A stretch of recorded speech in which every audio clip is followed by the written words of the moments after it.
Whenever you are ready, we are good.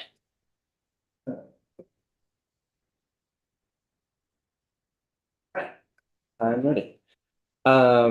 So for the record, Jake Claro, Farm to Plate Director at the Vermont Sustainable Jobs Fund. Thank you again for having us here. And this is a continuation of some of the things we were sharing on Tuesday around distribution in Vermont, and really wanting to just provide a picture of the businesses and organizations that are involved in this, and the challenges that they're facing, along with the really important services that they provide to farmers, food producers, food manufacturers, and just kind of bringing to light, I think, an area that doesn't get a lot of attention oftentimes, which is distribution in the middle of the supply chain. Oftentimes we don't know it's there until it's gone. So so just really here to provide some overview and education, and maybe spark some ideas for how to support this system that we have. On Tuesday, we were focused on the food hubs that are operating in the state, and today we're going to provide paint a picture of small independent distributors. So we've got 3 of them here, 2 in person, 1 who's going to be on the call. And as we'll hear, they're all kind of operating in different ways and providing their services to producers, both in state and out of state. So, and just to reiterate, why do they matter? They are playing a crucial role in helping Vermont reach its food system strategic goals, and helping our farms and food producers be economically viable. So they're helping increase economic output. They employ people. They're increasing demand for Vermont food. They're helping a diversity of producers reach the marketplace. So it's really important as Vermont's production diversifies that we have strong distribution. It's a big part of people in Vermont having access to local food, and then also serving a number of resiliency related functions.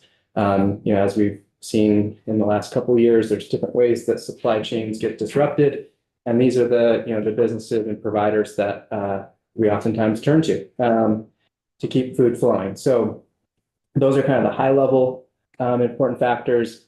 And just reiterating again what I had shared on Tuesday is that there's a context that that they're working within in the distribution industry, and also that a lot of our farms and food producers are facing the difficulties of this reality, where the wholesale distribution industry is highly consolidated. It's increasingly consolidating, and you've got 3 sort of broadline wholesale distributors that account for 34% of market share. That's a 2020 number, so I actually think that's probably increased.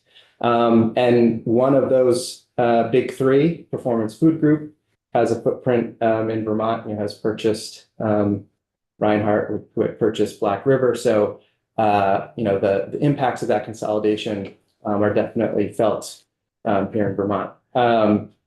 The rural nature of our state and sort of the scale of our producers does make it a challenge for large scale broad line distributors to service, and it also makes producers in the state vulnerable to being dropped by national or multinational companies. And I mentioned this, and I don't want to reopen this wound unnecessarily, but the Horizon Genome decision, if you look at kind of their stated rationale around this, a lot of it was around sort of distribution infrastructure and access, and the economics, of providing services to rural areas. So, as much as national companies may be saying they're trying to regionalize their supply chains, they're still, they're making these decisions not necessarily with place-based values or interests always in mind.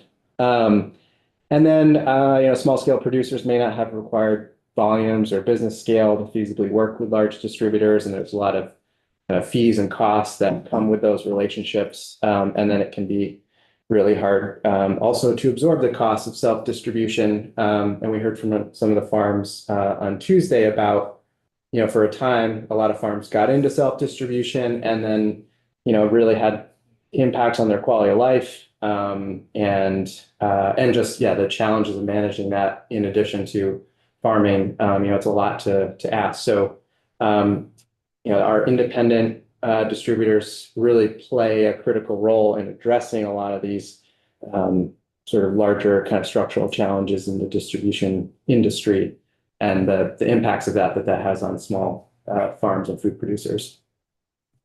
And then I'll just before I hand it over to Annie to provide the direct perspective on these things. I do want to say that distribution, kind of middle of the supply chain investment is across many different reports and documents seen as a really critical strategic need and an important investment to make. So whether it's the Farm to Plate strategic plan that points to distribution, logistics, infrastructure investment, the food security roadmap kind of presents it as there's a food security element to this and why it's needed. And then even going to the Governor's Commission on the Future of Ag, this was one of the key recommendations they were making in the original 2021 document, which has been updated, I think, twice now. And this continues to be a recommendation is, calling for a dedicated and one-time infusion of 10 million for distribution infrastructure. So, so it's not lost kind of on decision makers, policymakers that this is increasingly an area of like needed focus and attention that has big impacts on farm viability and market access. Representative O'Brien? Jake, just quickly, that 10 million never made it as an agency budget line item or a bill. It did not. So the recommendation was 20 million in full, and there was 10 million that was being recommended for meat, maple, and produce, which was the Ag Dev program, and that made it kind of in. This line item did not, and then that obviously that 10 million, it got kind of broken apart into some parts and pieces. Of 2.3 million went to the Ag Dev, and then that was when the Organic Dairy Relief program, basically that was like another 6 point something million. So that's where that 10 million went. So yeah, we have yet to really make that kind of direct commitment to distribution infrastructure in that same way. Yeah. And I think just another sort of policy related thing is like, I mean, this is where also the request to get working lands, for instance, up to 3 million, is it does give working lands more flexibility to put focus investment into something like distribution while still balancing, kind of more like farm-based investments and the various other things that working lands is trying to prioritize. So, there are other ways I think to get to this number, but I do think that some of a key of this is to like give it its attention, which it's I think they could probably speak to it more of like those programs don't necessarily obviously like say like small independent distributors apply for these funds, like the way that they're kind of framed and oriented in the outreach. So I think having this level of like focused attention, I think would bring more kind of interest from distributors to say like, okay, yeah, this is an investment fund for me that I can apply for and will likely get funding for too. So yeah, with that, I'm going to start with Annie. And then I think Kathy is on the phone with us, and Seth. So yeah, I'm going to hand it over to you. Great. Thank you, Jake. Yeah. Annie, welcome back. Again, yeah. I have the same notes as I brought last time, so I think I will say a few things, but mostly, well, maybe add a little bit about just like the kinds of calls we get and the inquiries we get from farms and like where we see need coming from and what need we feel like we're filling. Quickly, as far as history of Myers, Myers Produce is a regional distributor. We've been in business since 2013. I started the company after working at Pete's Greens, and sort of seeing the need for farmers in northern Vermont in particular, but throughout the state to gain access to the urban markets of our region. And so now we've grown a lot since then. We work with about 200 producers and farmers.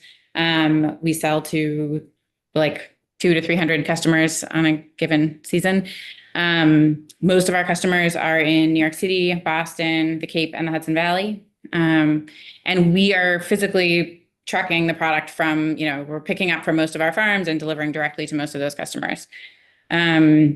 We operate 6 trucks now and 3 vans, and we have a kind of a main warehouse hub in Western Massachusetts. And then we also rent space from the CAE Food Hub in Hardwick. And that's sort of our 2 main places that we aggregate.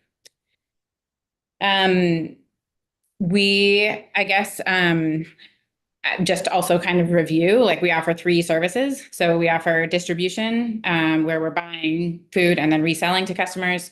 We also offer refrigerated transportation. So we can truck basically anything, but primarily food, that is, a refrigerated box to a refrigerated pallet to a truckload from point A to point B. And then we also offer storage and cross-docking out of our facility in Hatfield. So we'll enables a farm to be able to sell to a distributor who might be able to pick up in Hatfield, but who can't pick up from their location. The farm can deliver to us and the distributor can pick up from there, even if Myers really isn't involved in the transaction. Any questions about all of that? I think for the purpose of this conversation, like I feel like, one of the things that we think we do, the service we provide is primarily to like keep farmers and producers on their farm and in their production and not having to do sales and delivery, and, vehicle maintenance and everything that goes along with distribution. It feels like, especially as a farmer, you sort of have to wear all of those hats all the time, and the more we can enable a farm to sort of offload all that work, we're really saving them a lot more money and time than the cost of, working with us. We also are offering sort of, I feel like, Jake, you put it really well, sort of this middle, like there's huge options for distribution, the sort of giants, and then there's self-distribution, and there's a really big, space in between there of farm, producers who are growing enough food to sell way beyond what they can sell locally, but like who are nowhere at the scale they need to be to sell to a PFG or a Cisco. And so I think Myers Produce comes in, at a nice place for those farms where we buy at kind of prices that, we essentially pay whatever price the farm is demanding. Often it is slightly below what they're retailing for, but it's not too far below. And then, and we're selling at a scale where we don't have a minimum. We're not asking for like, pallets at a time necessarily. We're working with them to like move whatever volume they have. So I think that's really, one of the values of what we do. And I also think that there's often a scale kind of problem. Like if somebody gets dropped by Organic Valley, like we aren't big enough to fill that gap. And then also like for a farm that wants to start doing wholesale distribution, but isn't quite there yet, like we need a certain, we need 5 to 10 cases at a time to get there. And I think it often feels like there's some, that's a challenge. Like there aren't enough independent distributors to really like replace these large entities. And I think, anyway, there's all sorts of room for support in those moments to sort of help bridge that gap between, when you're trying to scale up or when you need to scale back or when you need to like adjust to a different customer base. Yeah. So. Senator O'Brien, question? Yeah. You become sort of a de facto rep for all these farmers, because there must be wholesalers and restaurants, et cetera, and retailers even, who say, boy, if I could just get, wild strawberries, and you're like, oh, I know somebody in, Yeah. Charleston who has wild strawberries, and connect them. I mean, that's like that's what we do all the time. And at this, and I feel like we carry so many things that I feel like we're not as good at representing everything. We can't represent everybody all the time, but we do. That's sort of what we're doing in sales, is like connecting those dots. Like, oh, you're looking for this. This is what we have, or pitching these products all the time, Yeah.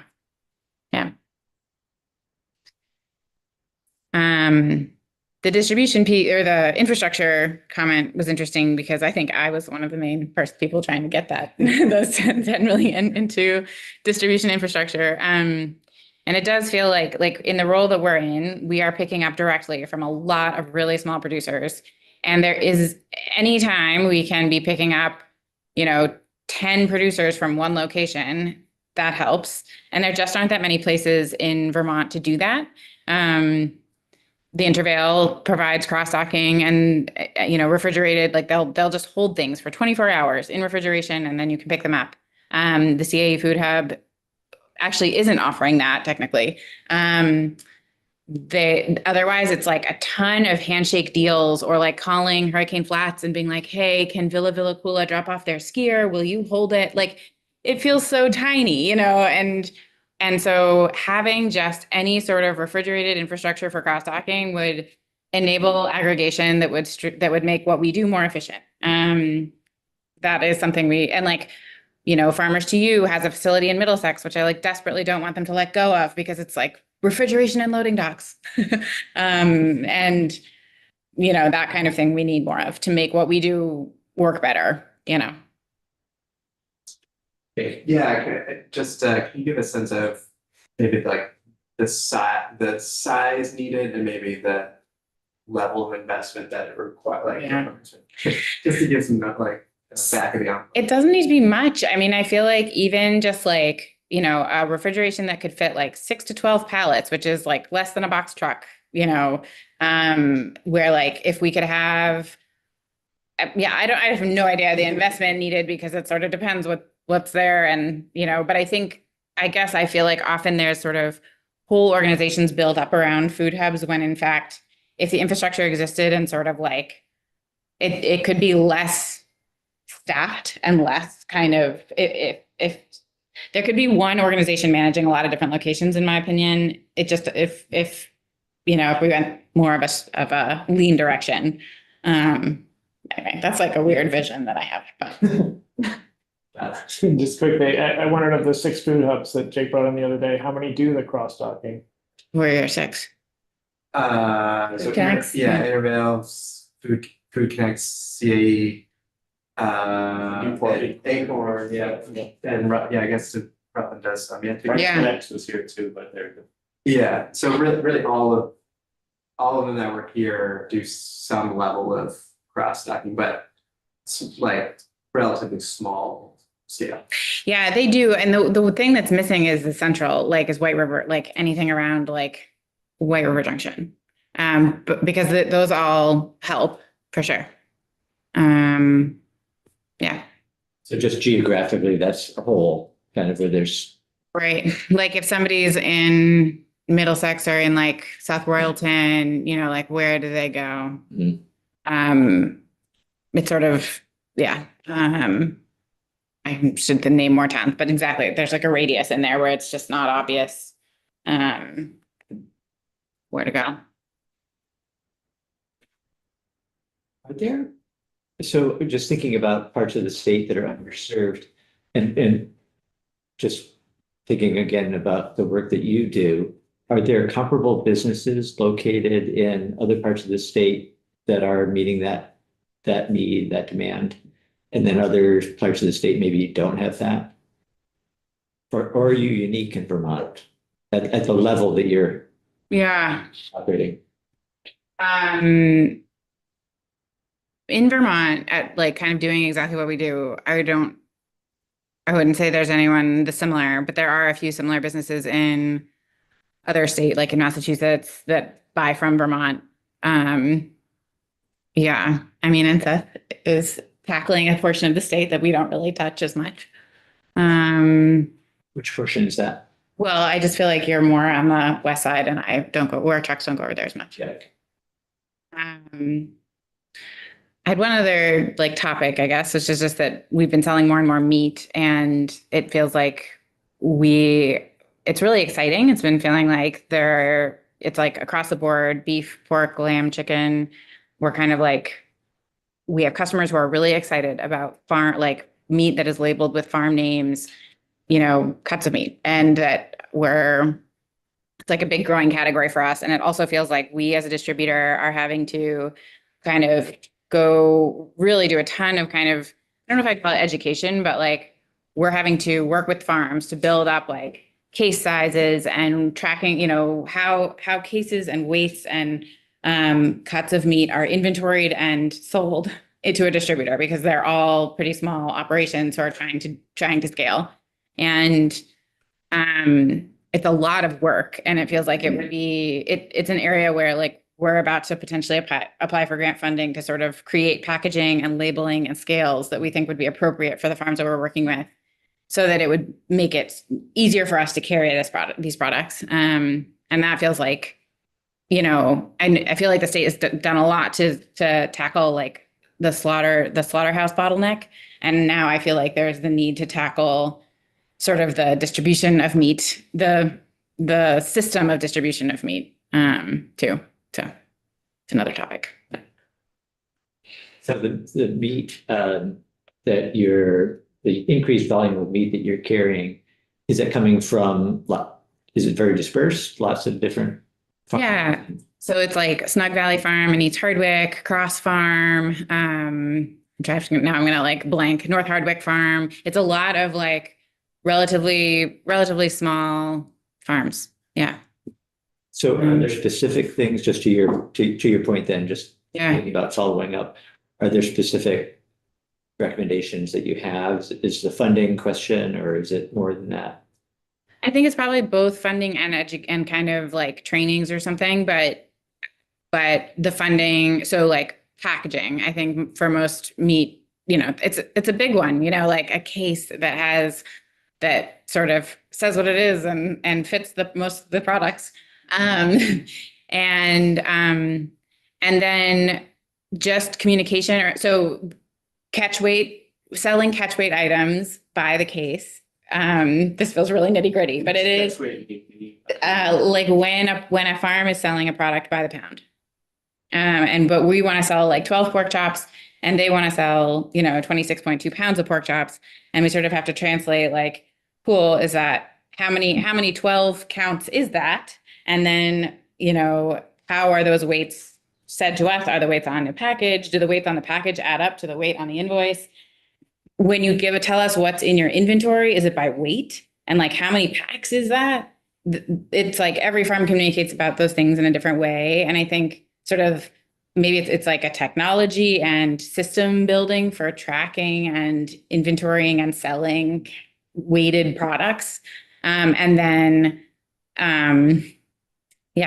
a way of selling that in units that make sense to the people you're selling to. Representative Burr. A couple things along that line. We have beef cows, and I wonder if it's talking with slaughterhouses too, because it'd be nice if people received if they're packaging back because I've noticed like I'll get a box with one will have 60 pounds of hamburger and the other one will have 50, and like we resell to school. Like it was just why don't each one of these boxes Exactly. 50 pounds? I mean, Totally. like, please, like. So it seems like on the slaughterhouse end, there could be some logistical things done. The other Totally. question I have is, if you looked in, it sounded like thinking about the size of what you would need for just a place for farmers can drop produce that's refrigerated, right? Yeah. Is there any thoughts been put toward like, the storage container units that are refrigerated? Is that a possible idea? Just Yeah. renting a corner of a parking lot in West Lev or something, Yeah. I haven't. That seems like an easy program to grant. It's a very, predictable cost. Yeah. Totally. It's been kind of like I've wanted someone else to do it, basically. Yeah, yeah. But yes, that is exactly what I think No, makes sense in a lot of It's ways. not a, yeah, it's a question to you as well as to the working lands folks. Yeah. Just following along on that, do you also help then the producers, like in meat, it's always like, oh, these people just want lamb chops, so what do I do with it? Yeah. Yeah. Yeah, we just did a really cool deal where we had a restaurant that wanted like 60 pounds of pork chops every week. And the farm said, we can send you 60 pounds of pork chops, but we have to send you 60 pounds of ground pork at the same time every time. You know, like that's the only way this is going to work. And so then the restaurant agreed to take 10 pounds of ground pork a week, and we found like a dumpling producer who'll take the rest, and like it worked, you know, sort of like we needed to know we had the outlets for the ground pork, which we hadn't previously had. But anyway, that's a conversation a lot of the time. It's like, but I mean, but we could do a lot better. Like I think we aren't at a place where we're buying whole animals, which is where we'd love to be. But you know, one day maybe we'll have like enough, we'll have built up a critical mass where we're moving enough of everything to do that. Yeah, Anything else? I think so. Good, thank you. Yeah. Thank you.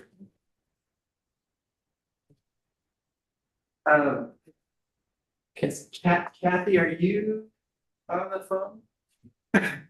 We're in a place to talk? You think she is? There isn't, you know, She is here. yeah. Muted, so that's the other thing.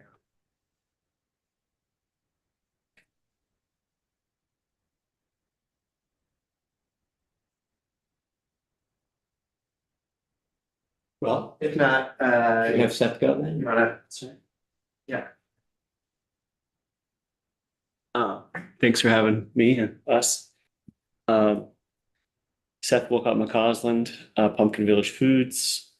First sold syrup in New York City in 2004 at a little 2x2 price list. And yeah, so mostly now though, let's see, so I've been doing that when we moved back to Vermont, and I'm from Fairfield. Split time between Burlington and Fairfield now. That's Franklin County. When I moved back to Vermont in 2006, I reached out to other producers to try to grow the business and just to keep that syrup connection going. My goal was to work at home on the farm, be on the farm, and get involved back up here. Right now, we also, like Annie, use a few different models. We do, we buy and resell about $600,000 worth of food a year. We deliver to about 80 locations, work with 32 producers. We also custom deliver somewhere between $300,000 and $350,000 a year of food. Working with 3 big producers and a few small ones. Let's see. Yeah, I mean, that's why I got into it, was just to sell syrup. And right now I have a guy who works with me 30 to 35 hours a week. Drives a truck 2 days a week, works in the warehouse and does other things 2 days. A woman who used to be a producer selling cream top milk.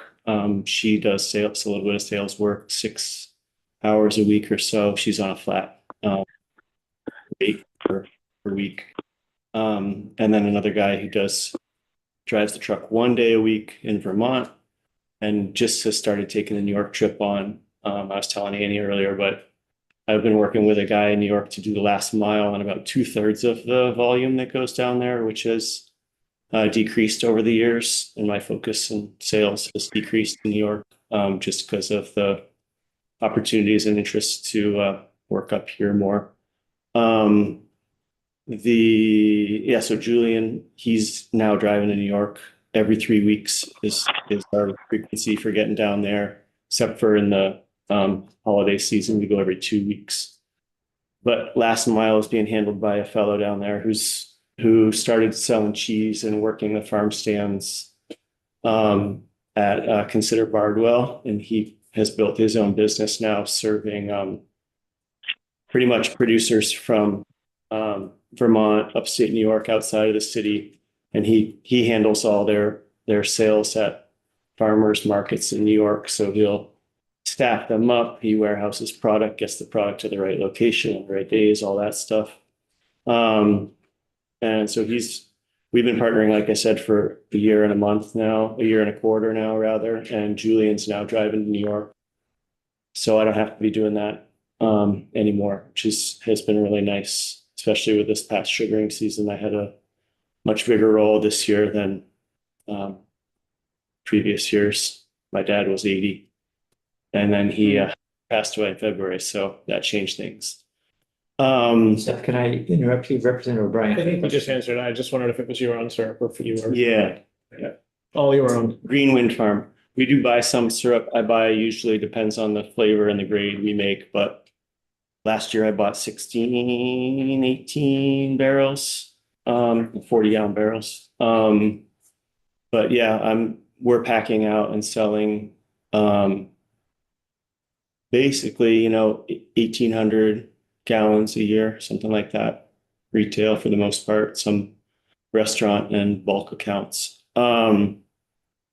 Anyway, the crux of our operation now is basically, I shouldn't have had these numbers, but we run a Friday route every Friday serving Chittenden County, based out of Fairfield, coming down. We do pickups for our custom delivery folks en route for two big producers. We also run a route every Thursday. We pick up a bunch of stuff and do a few deliveries in Chittenden County only.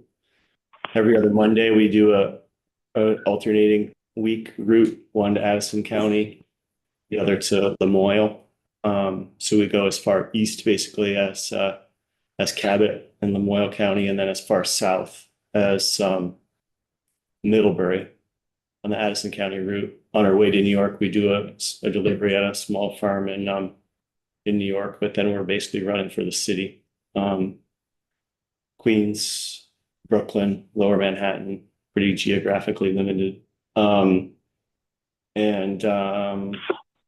Yeah, so that's kind of the picture of the business. I could go into some of the challenges and things that Jake's laid out and Annie's laid out, I think, really well. It's, I was thinking about it coming down here for just like real estate, right? It's location, location, location, except we're talking about 3 different locations, or, where the product is, where the final result is, customer is, and where the warehouse is. So it's more complicated than just, a nice building on a hill, whatever. The big challenges, geez, like personally for me, for our business,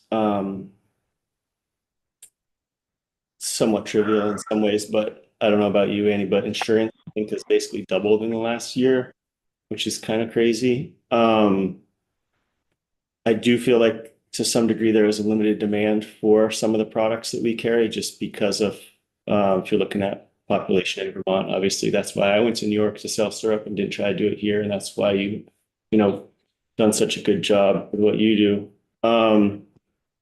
And then another little thing, like we were talking about, this was a dream I had like 15 years ago, was places on the interstate or the main roads where people could get out of. I remember when I first got started having this conversation in St. Albans with like Chamber of Commerce up there with Tim Smith and whoever else, Marilyn Savoy and a handful of other people, but like 24-hour access, self-service, like even if we're trying to cross dock somewhere like at the Intervale and we got a pallet of tofu we want to drop off there every week, we have to get there by 3:30. So that limits the service that we can provide coming from Cabot, doing deliveries, going down to South and Northfield, coming back up, and then we got to get there before their employees leave because they have coverage to use their forklift, stuff like that. If it could be kind of turnkey access, I think would be huge. 24/7, of course. Let's see. for me as a smaller distributor, I think we provide a access point for a lot of producers to markets, like even City Market or Healthy Living, and they won't talk to anybody who comes in off the street necessarily. They have to have a distributor. And so we're pretty good at working with people, helping them work through some of those logistics, like Annie was talking about with beef packaging, helping cheese producers realize like, okay, you got to do it like this to make it work for us as the distributor and for the store. Something that really gets me frustrated though is sometimes those smaller producers then will pivot to go to a different distributor, or they'll look for like a limited access or exclusive deal with somebody, and then I'm out on the street. I'm not into like contracts or things like that, or signing, MOUs, whatever. And it's just, I should be probably, and I'm looking towards that maybe with a few producers that I see coming along that I might feel like these I could get burned by, but I don't know. Let's see. Yeah, I mean, facilities are huge, like I listened to the whole not the whole conversation, 2/3 of the conversation you all had with the food hubs on Tuesday. Super interesting. I want to finish that up. And I feel like we serve as the food hub for Franklin County ourselves. And we have a good relationship with the Fairfield Community Food Shelf. And I need to have more time to spend. I think it's Blue Sky now. Is that, what do they call it? The folks out of the Abbey? It used to be Healthy Roots. That's who first originally grant funded my first year of doing the distribution in 2016. But anyways, I think just something, I don't know, it's not your business here as representatives, but I think just the opportunity for us as distributors and other people like Kathy and Kim and whoever else, what's his name, Lester? I should know his name, Michael. Michael. Anyways. Voice of Kathy. I've been here the whole time. Sorry. I know. Okay. We tried to get you in earlier. Okay. But anyways, blah, blah, blah, right? What else, Kathy? You can go.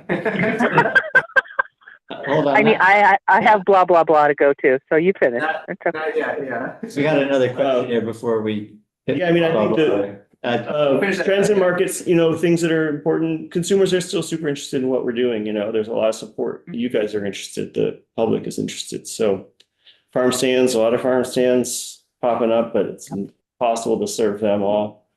And anyway, that's it. I'll stop. Well, Representative O'Brien, you had a question. I just wanted to say, I mean, as a producer distributor, is distribution almost like a variation on value added? I mean, because you're like, oh, I have this great product, but it's not getting to the customers. And so, I can see there's that attraction, whether it's Stratford Organic Creamery originally, or that you're like, I can double what I get for this great product if I start, getting to that last mile or getting as close as possible. Yeah, it can be. It's a little more complicated because you're going to be selling at wholesale. You're going to have to put in the labor and the time and effort to get it there. There's going to be a whole bunch of relationships. You got to track down payment, blah, blah, blah. But it can be. And that's something else that actually kind of bugs me is a lot of times as a distributor, producers will capture the main market and then leave the scraps for me to pick up, which is okay. We've worked that out. And some of these producers are good friends of mine. So I get you too critical. But yeah, if it maybe made it fall into a different grant funding category, then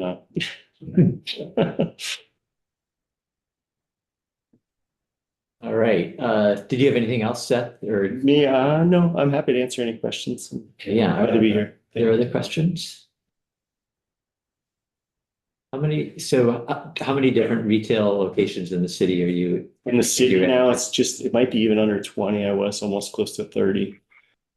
Those places it's hard to make it down there, especially for the smaller places. COVID, handful of places just went out preemptively, basically. So yeah, I've focused on, I do have some, now as this relationship has matured and my time has kind of been freed up, but not really. I have a few goals to grow sales down there, but most of them are working with local chains, not chains, but local grocery stores that have multiple locations.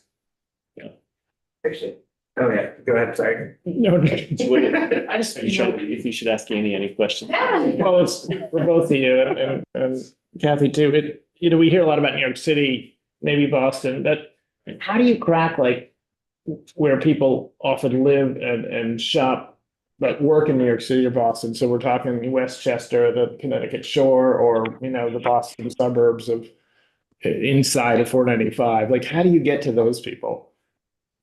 Just have to show up and have product. They want it. You just have to go do it. Yeah, It's not hard at all. We're working on it. It does feel like, it's like, there has to be a critical mass to go to like drive even like 20 minutes in the wrong direction. Like, that's a lot for a stop. And so like, if it just feels like things are a little farther apart in a lot, like along the Connecticut coast, we're definitely tackling now. But it's been, just like, it's sort of like we need a certain critical mass of customers to make those stops as worth it as in New York City, where like you're dropping large orders like 5 blocks apart, it's like totally different. Mhm. So I don't know, I guess that's true for me. But I will say, I do feel like it's funny, when I started knocking on doors in Brooklyn, like people had all these Vermont products. It's like, where are you getting this? And they were like, this guy comes and delivers. It's just the guy, I think, I figured it out. Like, That's great. I mean, we met and chatted and, Yeah. Was that really 2012? 13. Yeah. Jake, yeah, I had a sort of similar question, just like, what do you hear from those buyers in New York that, they're like, what is it that they're attracted to about Vermont product and making that commitment to buy from you? Like, what's driving that? Or what's kind of the opportunity of that to be more than what it is right now? I mean, I think it's just, there is a little name cachet, but honestly, it's the quality, like once they try something, they're all smart consumers, you know what I mean? And they've got customers that know what they like. And if it's good, they're going to buy it. And their customers are going to buy it. And like we talked about in Middlebury, like 6-8 years ago, I think the state should be funding a full-time salesperson to be in New York City, doing sales, helping run a warehouse, helping get stuff out there, something like that, like whatever, because that's what takes the time. Like once the product has a home, and if you can fulfill on your promises to the customers, then you've got a steady relationship, and you can just keep adding. And as far as the appeal, like I think the name certainly is helpful, but also, and the quality, I totally agree. And I think like most of the producers that both of us are working with they're real small producers, and there's only 1 degree of separation. It's like our customers trust us, and then they trust the story that we're telling. And that's really rare. Like at this point, there's most branding and most pitches from a distributor are full of, it's not transparent. And we're both run really transparent operations. Yeah. And I think people really appreciate that they feel like they're getting like a real story about where the food comes from. No offense, but even like the Vermont, whatever they are, Totally. label, Vermont Way Foods. sorry. Yeah. Wow, careful, you're on, right? It's all right. Representative O'Brien. Are there independent distributors, in Dutchess and Columbia or Pioneer Valley who are competition doing what you're doing, and they're like, oh, those hustlers from Vermont, we gotta beat them, because they're Yeah, all we over have a this. mostly friendly relationship, but there's a handful. But I really do think it's like most of us do work together, and when I talk about cross-talking, like those are the people who are cross-talking with us, and like we deliver product to, from Pete's Greens to one of our main competitors in Massachusetts, because like it's a sale for Pete's Greens, like if we got in the way, what are we doing, and yeah, I think the more the independent distributors can stay alive, the more, the stronger that whole system is. Makes the small producers have opportunities, because I'm not trying to say that, for foods, it's just like, it's a different thing, you know what I mean? Like, And they're getting their stuff into big grocery stores like Mayfair, or whatever it is. Yeah. And it's like awesome, right? That's a Vermont product. It's grown by a Vermont farmer. Yeah. But, and All right, should we switch over to Kathy? I didn't remember. Give yourself Kathy. Good to see you, Seth. To see Thank you, Ann. there and Can you hear me? Yep. Yes. First of all, I'm sorry I can't be there in person. I'm sitting in a parking lot in Pittsford in the middle of a route. So sorry. I started in 2010. Kathy, just tell us what your name is, though. We need that. Oh, to I'm start sorry. I thought you had that. Kathy Killam, Killam Sales and Distribution. with. Okay, thank you. And sure. And so I started in 2010, and when I noticed I was working for a bakery as a delivery driver as an employee, and I noticed a lot of delivery people just following each other around from store to store to store. And so I noticed that, maybe some of that could be aggregated. And so I just started talking to other producers, and just through word of mouth and handshake agreements, I started delivering and distributing and merchandising other people's products. I primarily have been focused on products that are just starting out. I've worked with a lot of people in their house kitchens, or their very, very first commercial kitchen spaces. Whatever they've started making in their own homes. Like Annie and Seth both said, there's a lot of education that goes into helping a new producer be able to come into the market with labeling restrictions and, whether they need a barcode or not, nutritional facts, things like that. That can take a lot of time with people. I have always been a one-person, one-vehicle business, and I've worked all over the state. It's always a logistical cycle of pick up, drop off, every day. No matter where you are, you're always, headed to the next pickup. So that's me. And I think that I am different than Seth and Annie and some of the other distributors, because I do stay very small. I work with people who are smaller volume, and I also really focus on some of the smaller stores and farm stands that don't get a lot of attention from other distributors. And I have also been one of those distributors that stores will call upon when they want to bring in a new product, but that person doesn't have a distributor. And I have always just been willing to be very flexible and do what needs to be done to help people get started and continue to grow. So that's what I've been doing. Did you say you were in Pittsford? I'm in Pittsburgh right now. Yes. So you're on the Yep. western part of the state. Yep. And where are you based, Kat?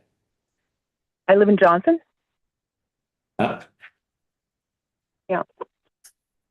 I don't have any, office, warehouse, commercial space. Everything I do is in my van. I might hold on to some product for a very short time. I shouldn't say never. I rarely have product inventory from week to week. I tend to pick up and sell whatever I pick up. I tend to sell within the same week. I do buy the food and resell it, but I have quick turnover of inventory. I've very rarely had to carry inventory for very long.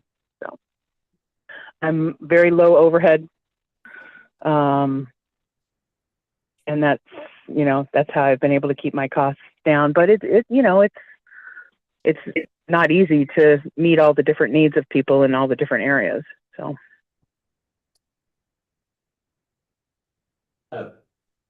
Jake. Yeah, just Kathy, can you share just some of the things that we were talking about on the phone the other day of, you know, the kind of challenges that you're seeing from the producers, food producers that you are helping. Well, one of the things I've seen across the industry as a whole is that there's a lot of consolidation and bigger companies eating companies, and even some of the stores that we've all worked with for a very long time that are local stores are adopting the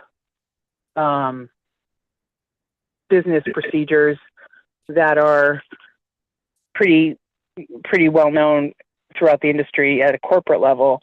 I feel like the Vermont style of business is really struggling right now. You know, Annie and Seth and I, you know, we all have very good relationships with the people that we work with, but it's hard for that level of intimacy, for lack of a better word, to continue, I think. I'm finding it hard.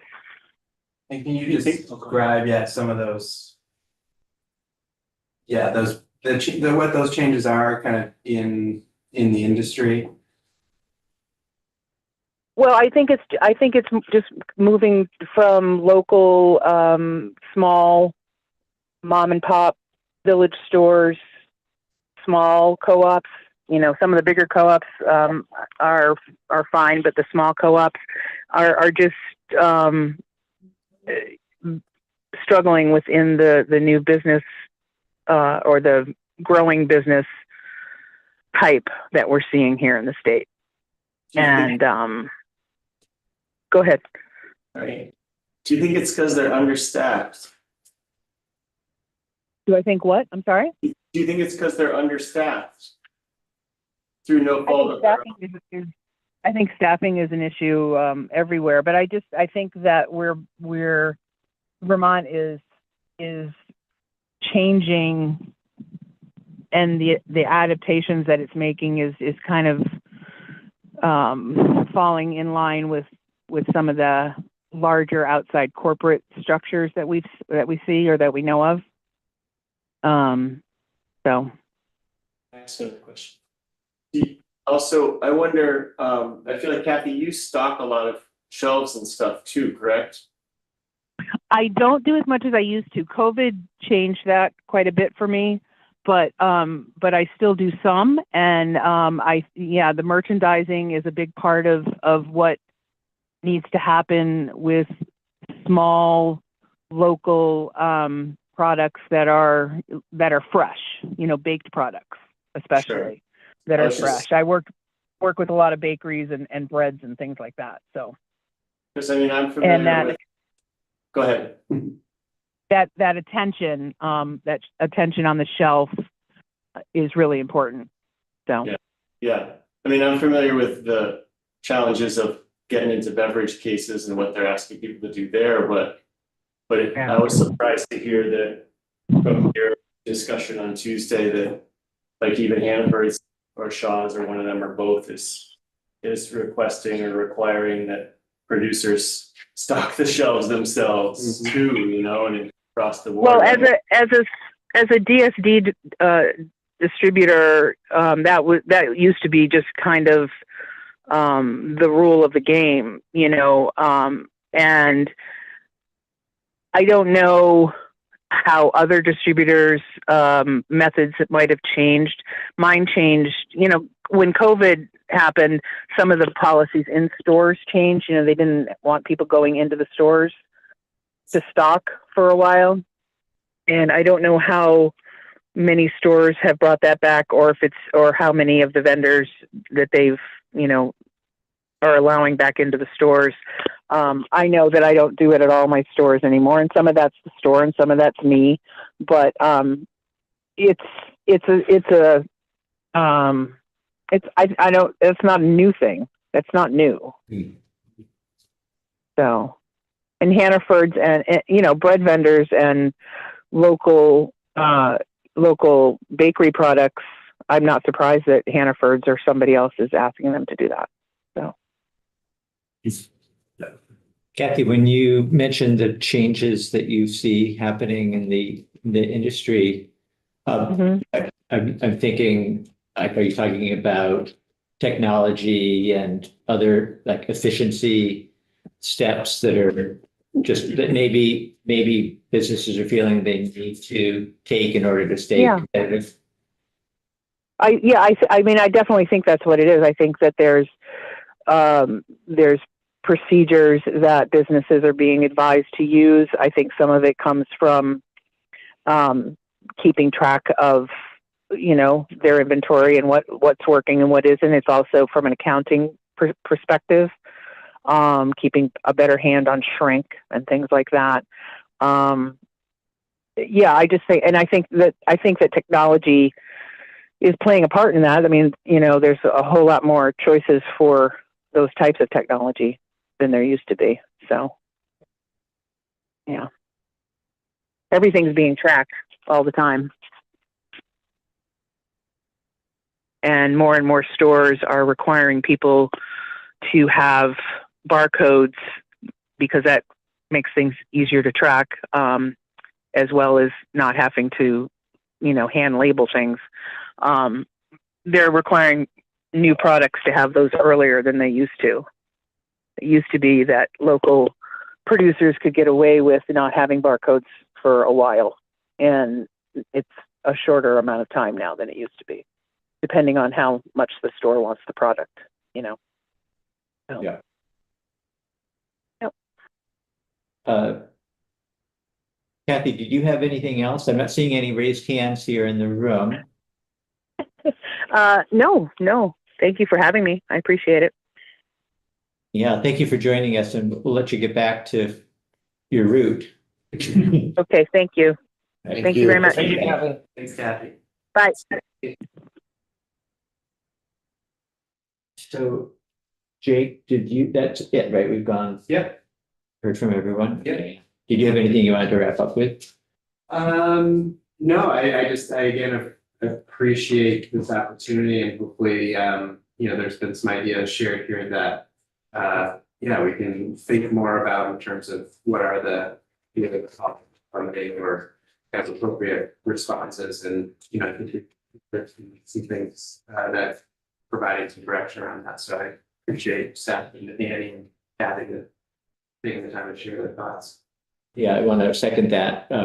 Always helpful, and thank you to you, Jake, and Ellen for helping to organize it. Yeah.